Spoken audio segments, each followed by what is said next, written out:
Chers frères et sœurs en Christ, bonjour. Nous prions. Seigneur, merci pour ta parole. Permets qu'elle fasse du bien dans notre cœur, dans notre esprit, dans notre âme.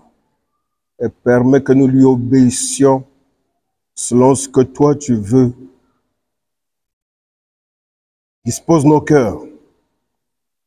Nous voulons, Père éternel, que tu sois le maître de notre vie. Que tu sois le maître de tout. Tu es notre Dieu. À toi seul nous voulons appartenir. Prends contrôle, Père éternel, de mes pensées et de tout ce qui sortira de moi, afin que cela te rende gloire et que cela aide mon frère ou ma sœur. Viens et parle en nous au nom de Jésus-Christ. Amen. Si Jésus n'est pas Seigneur dans tout, il n'est pas Seigneur du tout. Si Jésus n'est pas Seigneur dans tout, il n'est pas Seigneur du tout. Malachie chapitre 3 du verset 7 au verset 10 nous dit ceci. Depuis le temps de vos pères, vous vous êtes écartés de mes ordonnances. Vous ne les avez point observées. Revenez à moi et je reviendrai à vous, dit l'Éternel des armées. Et vous dites, en quoi devons-nous revenir? Un homme trompe-t-il Dieu? Car vous me trompez. Et vous dites, en quoi t'avons-nous trompé? Dans les dîmes et les offrandes, vous êtes frappés par la malédiction et vous me trompez, la nation toute entière. Apportez à la maison du trésor toutes les dîmes, afin qu'il y ait de la nourriture dans ma maison. Mettez-moi de la sorte à l'épreuve, dit l'Éternel des armées, et vous verrez si je n'ouvre pas pour vous les écluses des cieux, si je ne répands pas sur vous la bénédiction en abondance. Notre Dieu veut que nous prospérions à tous égards. Dieu veut que tu prospères à tous égards.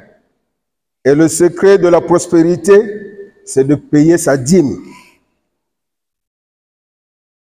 J'aime beaucoup les enfants. Et les enfants, ils aiment beaucoup recevoir. Mais ils ne veulent pas donner. Tous les enfants aiment recevoir, mais ils ne veulent pas donner. Donne 2 bonbons à un enfant et demande-lui tout de suite de te redonner un bonbon. Il va refuser. Celui qui est très gentil va te donner, mais il ne sera pas content. L'autre, une troisième catégorie, va carrément te donner peut-être les 2 bonbons, mais il va se mettre à pleurer. Nous sommes dans ce monde comme des enfants. Et effectivement, on peut nous classer en 3 catégories, comme je l'ai fait, des enfants. Le Dieu, c'est celui-là qui nous donne. Parce que la parole de Dieu dit, tout appartient à l'Éternel. Notre Dieu nous dit d'ailleurs, dans Job 41, 2, de qui est-ce que je suis débiteur? Je le payerai. Tout ce que nous avons, c'est notre Dieu qui nous donne.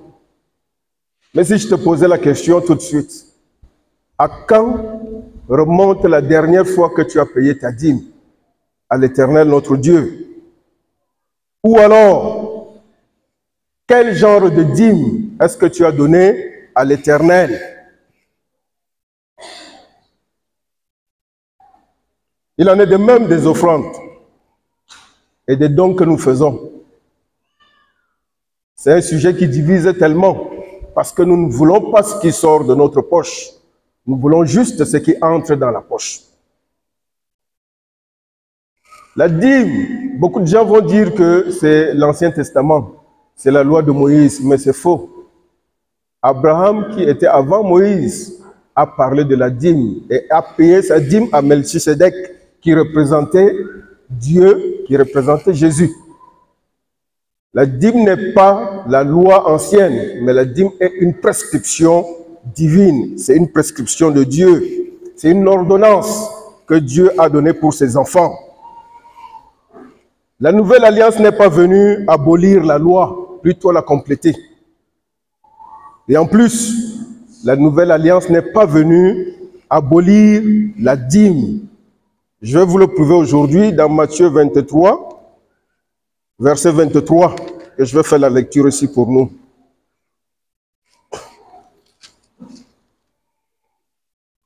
Malheur à vous, scribes et pharisiens hypocrites, parce que vous payez la dîme de la menthe, de la nette et du cumin, et que vous laissez ce qui est plus important dans la loi, la justice, la miséricorde et la fidélité.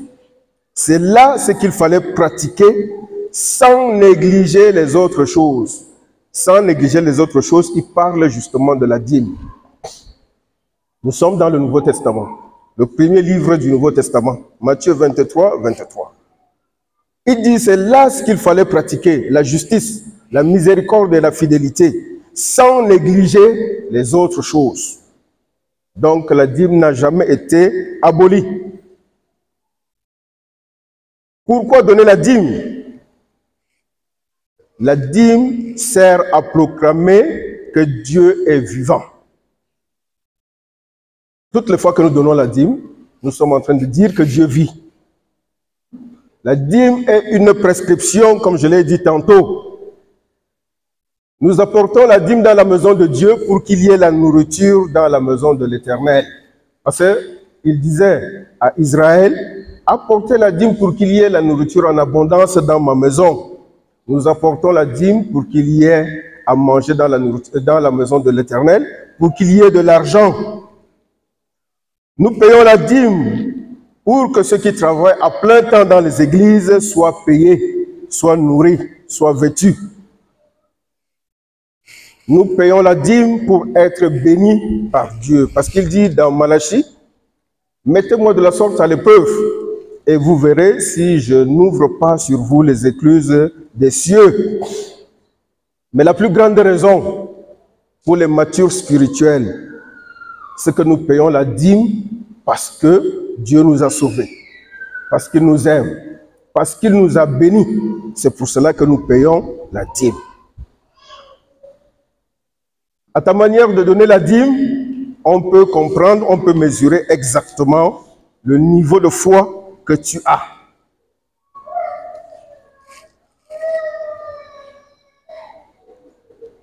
Je ne sais pas si vous avez déjà entendu parler de John D. Rockefeller, celui qui a été jusque-là le plus riche du monde, après Salomon, parce qu'il n'a jamais atteint Salomon. La Bible a dit, personne dans le monde ne va atteindre Salomon. Rockefeller, c'était un Américain. Jusqu'aujourd'hui, il n'y a encore personne qui a atteint ses chevilles en richesse. Sa richesse s'est value à 340 milliards de dollars. Il dit, quand il a commencé à travailler pour la première semaine, il a eu quelques dollars et il est revenu à la maison. Il a donné une partie à sa maman. Pendant qu'il était sur les genoux de sa maman et sa maman le bénissait, sa maman lui a dit, si tu donnais le 10e de ce que tu as reçu à l'Éternel, je serais très heureux. Rockefeller, effectivement, a pris le 10e de ce qu'il a eu, il est allé donner à l'église comme dîme. Et il dit, à partir de ce moment, il a toujours donné sa dîme. Aujourd'hui, on raconte qu'il a été l'homme le plus riche du monde. Qu'est-ce qu'il dit? Quand on lui parle, on lui a posé une question, qu'est-ce qu'il pense de la dîme? Tout ce qu'il a dit, il dit, je paye toujours ma dîme, j'ai toujours payé ma dîme. Et il dit, si je n'avais pas payé ma dîme au premier dollar que j'ai eu, je n'aurais pas pu payer cela au premier million que j'ai eu. C'est dire quoi? Nous, les parents, nous devons enseigner aussi à nos enfants à donner la dîme à l'Éternel. Donne la dîme à l'Éternel et les gens verront l'existence de Dieu en toi. Ils verront que Dieu est avec toi. Oui, donner la dîme devrait être la chose la plus facile pour les chrétiens à faire. J'ai toujours dit à ceux qui sont autour de moi de considérer la dîme comme le loyer. Quand tu ne payes pas ton loyer, tu n'es pas à l'aise. Le bailleur va passer pour te dire bonjour. Et ce bonjour souvent est amer. Nous avons fait toute cette expérience ici. Quand tu ne donnes pas ton loyer, chaque matin, le bailleur va passer devant toi. Il va te dire bonjour Élisée. Et le bonjour là, tu sais que ce n'est pas un bonjour normal. Et tant que tu ne payes pas ce loyer, tu ne seras pas à l'aise. C'est la même chose avec la dîme. Normalement, tant que tu n'as pas payé la dîme, tu ne devrais pas te sentir à l'aise. Et pour ceux qui le savent, tant que tu ne donnes pas, tout le mois, tu n'es pas à l'aise dans tout ce que tu fais. J'ai une grande sœur que j'aime beaucoup qui me dit toujours, on ne fait pas les calculs avec Dieu. Et c'est vrai, on ne fait pas de calculs. Tu ne peux pas dépasser Dieu en calcul, c'est le plus grand mathématicien. Ne t'attends pas à recevoir de lui tant que toi aussi, tu ne fais pas ce que tu devrais faire. Apprenons à nos enfants à donner la dîme à l'Éternel. Aujourd'hui, on nous parle du grenier diaconal, la deuxième offrande que nous aurons. Le grenier diaconal sert, n'est-ce pas, à aider les pauvres, sert à aider les veuves, sert à aider les orphelins que nous avons au milieu de nous. Les veuves, les orphelins, les pauvres, c'est normalement la charge de l'Église. Et l'Église n'a pas un fonds ailleurs si ce n'est pas de nos dîmes qu'elle attend. Si nous ne donnons pas de l'argent pour ce grenier diaconal, comment est-ce que le grenier diaconal va fonctionner? Et nous sommes les premiers à nous plaindre qu'on n'aide pas les pauvres, qu'on ne vient pas au secours pour les veuves et autres.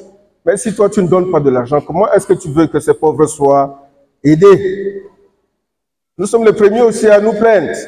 La sonnerie n'est pas bonne, ceci n'est pas bien. Notre église, nous avons construit, il y a tel qui manque. Qu'est-ce que tu as donné pour que cela avance? C'est avec ce que tu donnes qu'il y a amélioration. C'est avec ce que tu donnes que nous pouvons faire quoi que ce soit. Nous avons une mauvaise culture à l'église fraternelle luthérienne. J'appellerais ça la culture des pièces. Je ne sais pas ce qui se passe pour que tout le monde donne les pièces aux enfants pour venir donner l'offrande. Quand j'ai été diacre et quand nous faisions les décomptes, c'est les 100 francs, les 50 qui étaient plus nombreux. Comme si on avait dit que les enfants devraient seulement donner les pièces à l'église. Ce n'est pas bon. Nous devrons changer cette culture. Chacun à son niveau devrait changer cette culture. Apprenons à nos enfants à venir donner aussi les billets de 500, les billets de 1000 francs. Pourquoi pas 5000? Nous pouvons le faire. Mais c'est déjà dans la tête. C'est les pièces que nous donnons aux enfants. Pour d'autres même, c'est le superflu de ce que nous avons ou alors le reste de l'argent de taxi. On a 500, on prend le taxi, parce que le taxi c'est 350. Le chauffeur du taxi va nous remettre 150. C'est ça qu'on vient donner à Dieu. Dieu ne veut pas du superflu que nous avons. Nous avons suivi la lecture biblique où David disait que je ne donnerai pas ce qui ne m'a pas coûté à l'Éternel notre Dieu. Qu'est-ce que tu donnes à Dieu? Est-ce que ce que tu donnes à Dieu te coûte vraiment? Je prends toujours cet exemple. J'essaie un peu de faire un petit calcul. Dans notre église, nous sommes 600 environ. Il y a des jours où nous allons plus. Je dis, s'il y a juste 300 hommes, s'il y a juste 300 hommes, 200 femmes et 100 enfants, et si chaque dimanche, chaque homme venait avec 1000 francs, ça veut dire 4000 francs le mois, et chaque femme venait avec 500, ça veut dire 2000 francs le mois. Nous donnons à nos enfants aussi peut-être 500, ou bien même donnons 100 francs. Nous aurons 300 000 pour les hommes, 100 000 francs pour les femmes et 10 000 francs pour les enfants. Nous serons à 410 000 francs chaque dimanche. Ça veut dire que vous avez juste donné 4 000 francs, je dis les hommes, à Dieu par mois. Les femmes, vous avez donné juste 2 000 à Dieu par mois. Et vous avez donné à vos enfants 400 francs. Nous sommes à 410 000 francs d'offrande par dimanche. Mais quand on fait les statistiques ici, on n'a jamais atteint 300 000, je crois.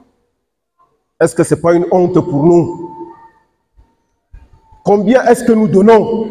Quand souvent j'entends les offrandes, 89 000, 99 000, quand j'essaie un peu de faire le calcul, combien la moyenne nous avons donné? Je voudrais que nous changions cette façon de donner. Je voudrais que nous changions cette façon de faire. Combien dépensions-nous dehors, dans nos marches, dans nos plaisirs et autres? Et combien donnons-nous à Dieu? On ne trompe pas Dieu. Oui, vous venez, on donne ici dans le panier, vous voyez, les gens vont enfoncer la main pour qu'on ne voit même pas ce qui est dans la main. Oui, c'est vrai, personne ne voit. Mais Dieu, il est là, lui, il voit. Et c'est lui qui dit que nous le trompions. Changeons cette façon de faire. Donnons à Dieu avec un cœur joyeux. Ne donnons pas de notre superflu. Donnons ce qui va nous coûter. Quand tu donnes à Dieu, il te redonne toujours au moins ce que tu as donné. Dieu n'est débiteur de personne. Il n'est redevable à personne. Si tu donnes avec la foi, sans attendre quelque chose, avec désintéressement, mais avec joie, il te donne immédiatement. Et même s'il ne te donne pas, tu vas voir que tout le mois, tu seras à l'aise, tu n'auras pas de problèmes qui vont te déranger. Il y a des gens qui font le calcul. Ils ne donnent pas la dîme parce qu'ils pensent qu'il a un problème à résoudre. Mais vous allez constater que les problèmes qu'il aura ce mois vont être au-dessus de ce qu'il pensait. Pourtant, je vous lance un défi. Payez votre dîme régulièrement. Vous allez voir que le mois va passer, il n'y aura pas de problème qui va vous faire mal à la tête. La bénédiction de Dieu, ce n'est pas seulement que tu reçoives de l'argent, mais il peut rendre facile ta vie. C'est aussi ça. Faisons cette expérience. Je vais prendre un exemple que j'ai vécu dernièrement. C'était le 12 de ce mois-ci. J'étais assis derrière là-bas parce que je suis venu un peu en retard. Et j'avais en poche 7 000 francs. Alors, j'ai commencé à faire les calculs. J'ai dit non, je ne peux pas marcher. J'ai juste 2 000 francs en poche. Je vais donc donner 2 000 pour garder 5 000 francs en poche. Après, l'esprit m'a dit non, non, non. Tu donnes 2 000 comment? J'ai décidé immédiatement de donner 5 000 francs. J'ai résolu que je donne 5 000 francs à l'église. Je vous dis la vérité sur le champ. Mon voisin, il ne savait pas ce que je faisais dans ma tête. Il ne savait pas ce que je pensais dans ma tête. Il a sorti 50 000 francs, il m'a donné. Avant même que je ne vienne déposer, j'avais juste résolu dans ma tête que voilà ce que je veux faire. Il m'a donné 50 000 francs. Notre Dieu répond immédiatement. Notre Dieu n'est redevable de personne. Il dit, mettez-moi de la sorte à l'épreuve et vous verrez si je n'ouvre pas pour vous les écluses des cieux. Dans toute la parole de Dieu, Dieu nous dit qu'il ne veut pas qu'on le tente. Il refuse, il se plaint. Il a même frappé 24 000 personnes en Israël parce qu'ils s'étaient plaints. Parce qu'ils l'ont mis, n'est-ce pas, à l'épreuve. Ils l'ont tenté.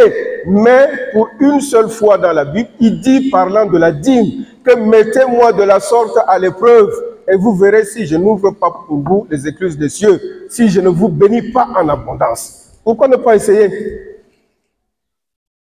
C'est Dieu qui nous dit. Pourquoi ne pas essayer? Nous prions chaque jour. Seigneur, prends contrôle de ma vie. Seigneur, pour les jeunes, guide-moi. Dis-moi quel genre de femme je vais épouser, quel genre d'homme je vais épouser. Dis-moi ce que tu veux que je fasse pour toi. Mais pourquoi est-ce que nous ne pouvons pas dire aussi à Dieu, donne-nous la conduite à suivre par rapport à nos finances. Qu'est-ce que tu veux que je fasse de mon salaire? Qu'est-ce que tu veux que je fasse de ce que je reçois?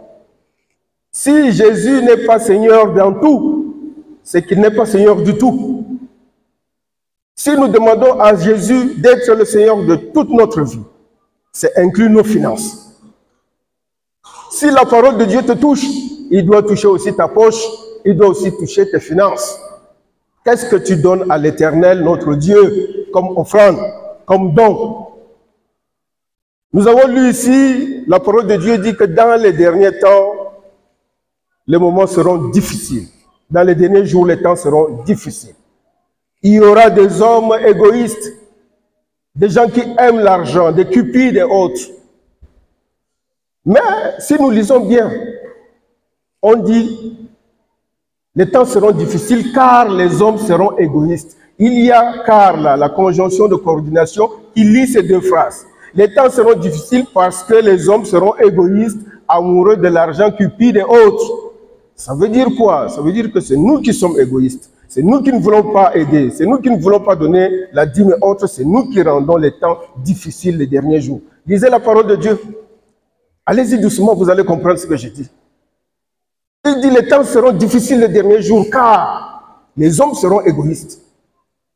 C'est notre égoïsme, c'est notre cupidité, notre façon d'aimer tellement de l'argent qui amène à ce que les gens, à ce que le temps soit difficile. Nous devrons changer. Nous devrons changer notre façon de faire. Tu as besoin d'être béni, tu dois revoir ta façon de faire. Ne donnons pas la raison au diable de nous malaxer. Le diable sait que Dieu passe par nos dîmes, par nos offrandes, pour nous bénir, il le sait. C'est pour cela qu'il endurcit le cœur des croyants, afin que nous ne donnions pas à l'Église. Parce qu'il sait que s'il laisse les enfants de Dieu donner normalement leurs dîmes, donner normalement leurs offrandes, ils seront bénis. Et ils vont bénir Dieu. Or, le diable sait qu'en rendant pauvre un enfant de Dieu, en rendant pauvre un homme, celui-là va maudire Dieu, celui-là va détester Dieu, celui-là ne va plus suivre, n'est-ce pas, la parole de Dieu. Ne le laissons pas nous embrouiller. Ne le laissons pas nous entraîner dans ce sens. Tout ce que vous allez voir comme chrétiens et qui sont bien aujourd'hui, que vous êtes en train de prendre comme modèle, si nous cherchons, c'est des gens qui ont respecté la dîme. C'est les gens qui ont donné régulièrement leur dîme. Moi, quand je ne donne pas ma dîme, je ne suis pas à l'aise. Et je suis content quand je donne la dîme. Comprenons la parole qui dit qu'il y a de bonheur à donner qu'à recevoir. Moi, je vous dis la vérité. Quand je donne, je suis plus content. C'est à cela que nous devons tous arriver. Qui sème peu, moissonnera peu. Qui somme en abondance, moissonnera en abondance. Comment tu viens donner les pièces à Dieu et tu voudrais qu'il te donne des millions? Non, il ne peut pas. Commence à donner de l'argent à Dieu. Commence à donner quelque chose de considérable à Dieu et tu vas voir, il va agir dans ta vie. On raconte l'histoire de Caterpillar. Vous voyez les Caterpillars là, les Caterpillars. C'est le nom de quelqu'un en principe. On raconte son histoire. Il a commencé à faire les affaires et il a commencé à donner 1/10 à Dieu. Quand il a commencé à donner 1/10 régulièrement, il a vu ses affaires augmenter. Il a changé. Il a commencé à donner 2/10. Les 2/10, les 20, oui, c'est ça? Oui, 2/10. Les 2/10, il a vu que ses affaires augmentaient encore plus. Il est allé jusqu'à renverser la tendance. Dans tout ce qu'il avait, il donnait 9/10 à Dieu et il avait 1/10. Mais il était l'un des plus riches des États-Unis. Il y a eu aussi un autre missionnaire à l'extrême nord, dans le temps, qui a fait la même chose. C'est la foi. Essayons. Si nous ne pouvons pas aller au-delà de 1/10, soyons au moins fidèles dans nos 1/10.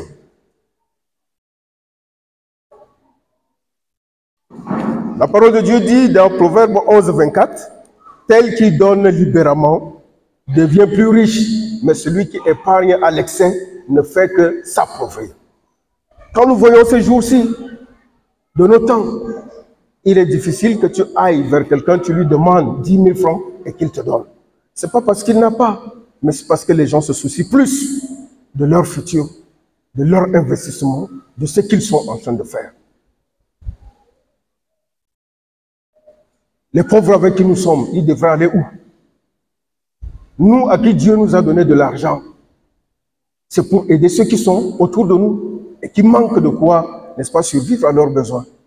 Nos familles qui sont autour de nous et qui n'ont rien, si Dieu nous a élevés, c'est effectivement, comme Joseph, pour aider, n'est-ce pas, ça reste. Mais que fais-tu de ce que toi tu as? Est-ce que les gens sont fiers de toi? Est-ce que les gens lisent l'existence de Dieu dans ta vie?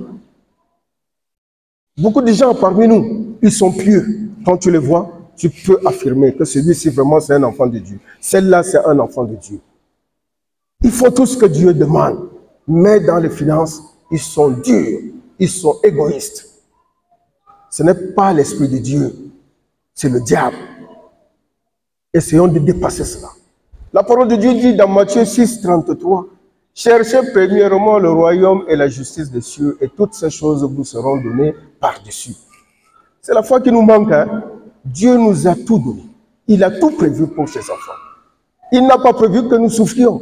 Il n'a pas prévu que nous soyons pauvres. Mais c'est nous-mêmes qui voulons souffrir. Parce que nous ne mettons pas en pratique sa parole. Nous allons avec un demi-pied. Nous ne voulons pas faire complètement ce qu'il nous demande. Or, il est fidèle. Nous passons le temps à dire que notre Dieu, il est le même hier, aujourd'hui et éternellement. Ce qu'il a fait hier, il le fera aujourd'hui, il le fera demain. Mais pourquoi est-ce que nous ne pensons pas, nous ne croyons pas dans nos cœurs que si nous faisons cela, si nous sommes des bonheurs, si nous donnons notre dîme, si nous aidons les pauvres, Dieu va nous redonner ça en surplus? Pourquoi est-ce que ça nous dépasse? Mes chers frères et sœurs, demandons à Dieu de nous donner la force de changer. Demandons à Dieu de nous donner le cœur de donner. Demandons à Dieu d'être libéral. Nous avons tellement de gens autour de nous qui souffrent. Un habit, une chaussure, 1000 francs, 2000, vous ne savez pas ce que ça peut faire dans la vie de quelqu'un. Voilà le grenier diaconal que nous allons faire aujourd'hui. Je vous exhorte à donner franchement. Et pour les offrandes d'aujourd'hui, je voudrais que chaque homme, je n'impose pas, mais s'il a fallu que je demande, je voudrais que chaque homme vienne avec au moins ses 1000 francs. Que chaque femme vienne avec au moins ses 500.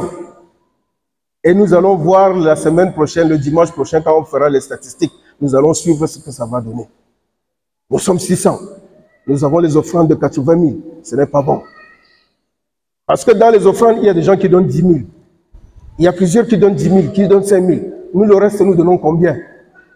Gardez le reste d'argent des taxis là dans vos poches aujourd'hui. Venons donner de l'argent à l'Éternel. Jésus-Christ était là quand la femme pauvre est venue donner ses 2 dernières pièces. Il n'a pas refusé, il ne lui a pas dit que non, tu as 2 dernières pièces, garde ça. Non, mais il agit effectivement quand il n'y a plus rien. Quand tu t'es donné avec tout ton cœur, c'est là qu'il agit. Même dans le cas de la femme de Samarie avec le prophète Élie, quand elle lui a donné tout ce qu'elle avait, il a mangé. Mais il a mangé parce qu'il savait qu'elle n'aurait plus jamais faim. Il l'a béni. Et toute sa vie, rien ne lui a manqué. Mais Dieu a l'épreuve aujourd'hui. Et vois ce qu'il fera pour toi. Commence à être celui-là qui aide autour de toi. Et vois ce que Dieu fera pour toi aujourd'hui. L'ancien Pagoré a parlé de l'évangélisation qui aura lieu à Fou. Oui, tu ne peux pas peut-être aller parce que tu es pris. Participe avec le moyen que tu as. Donne l'argent pour ceux qui vont aller. Tu recevras la même bénédiction que ceux qui iront sur le terrain faire le travail. Et nous pouvons faire comme ça dans beaucoup de domaines. Nous pouvons donner ce que nous avons, même si nous ne le faisons pas personnellement. Dieu va nous aider. Que la parole de Dieu nous aide à changer. Que notre Dieu, par son Esprit Saint, nous motive afin que nous changions cette façon de faire. Il y a la bénédiction dans les dîmes. Il y a la bénédiction dans les offrandes. C'est le diable qui refuse que nous soyons bénis. C'est lui qui refuse que notre vie change. Que notre Dieu bénisse l'écoute de sa parole au nom de Jésus. Amen. J'entends ta douce voix. Jésus, je viens à toi. Je viens, ô Sauveur, lave-moi dans le sang de la croix. Jésus, roi des rois, est mort pour moi. Je veux mourir avec toi. Avec toi sur la croix. Merci. Si Dieu n'est pas Seigneur de tout, il n'est pas Seigneur du tout. En ce matin, le Seigneur vous parle sur un sujet particulier, une loi spirituelle que le Seigneur Dieu lui-même a établie. Payer sa dîme comme prescription divine. Le Seigneur a parlé à travers l'ancien Yahvé en précisant que la dîme n'est pas une ordonnance juste de la loi. La loi l'a pris en compte. Mais c'est une prescription divine depuis l'ordre de Melchisedec, avant l'avènement même de la loi. Je voudrais que tu t'examines toi-même et tu regardes. Non seulement il a parlé au niveau de la dîme, mais également au niveau des offrandes même à donner au Seigneur. Ce sont les enfants de Dieu qui rendent les derniers temps difficiles à travers, par leur égoïsme, par leur façon d'aimer l'amour de l'argent. Si les enfants de Dieu donnent réellement leur dîme et sont bénis, cette prière du changement du pays, cette prière de ce pays prospère se fera manifester, se manifestera de façon tout naturelle. C'est le moment de la repentance. Celui qui voudrait parler quelque chose à Dieu, qui voudrait dire quelque chose à Dieu par rapport à l'aspect de ses finances, ce qui voulait dire quelque chose à Dieu par rapport à la dîme, aux offrandes ou à tout autre aspect de ses finances, c'est le moment de parler à Dieu.